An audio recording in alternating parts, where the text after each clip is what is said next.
I know that it'll be really difficult, especially when we had a year plus of minimal contact with people. I know that when I started to get back into the swing of things, it was sort of difficult. I felt like I forgot how to even talk to people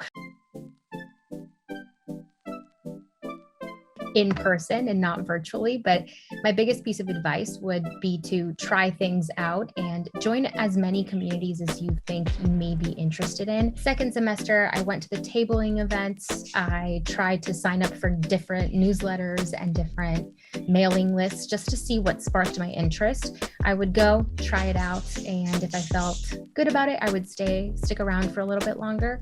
And eventually I found an organization that I really connected with, both the people, the mission, vision for it. And that sort of was my home away from home throughout my entire college experience. In terms of experiencing campus, especially for the first time during this like international crisis, it's definitely weird.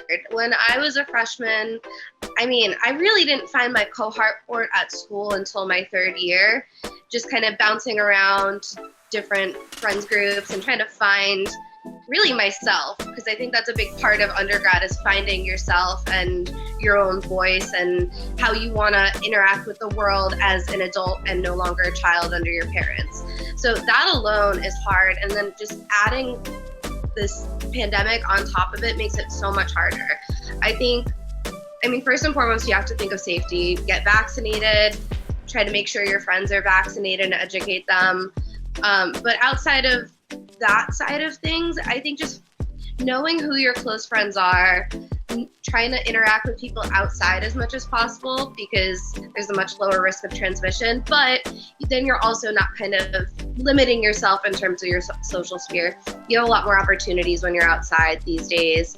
And it's also fun, like you can get out and like play sports, take a walk. There's plenty of stuff to do outside. If there's too much going on and it is getting overwhelming, also having the strength and the courage to say no, and really listening to your body, taking time, because I know for me as a recovering people pleaser, I just like to overcommit and say yes to everything. And that was definitely also my undergrad experience. And, you know, if you feel that coming up, even if you are saying yes, your body will tell you no. It will tell you when it's had enough, it's too scared, it doesn't want to do something, but really just getting attuned to those, just getting attuned and giving yourself time to really listen to what your body wants and needs. One thing I've always told my students is that, you know, building those relationships with your professors, like letting them know who you are and that you care, that, you know, you're interested, like visiting office hours. Like I went to LSU knowing 2 people, but that's not where it stayed. Like I met other people who were either in my, well, I changed majors a couple times, but like who were in my field or who lived in my dorm or who I took classes with, saw on campus. Like making friends outside of what you go into with is very important. But then also maintaining relationships with people who you do know or are familiar with is big.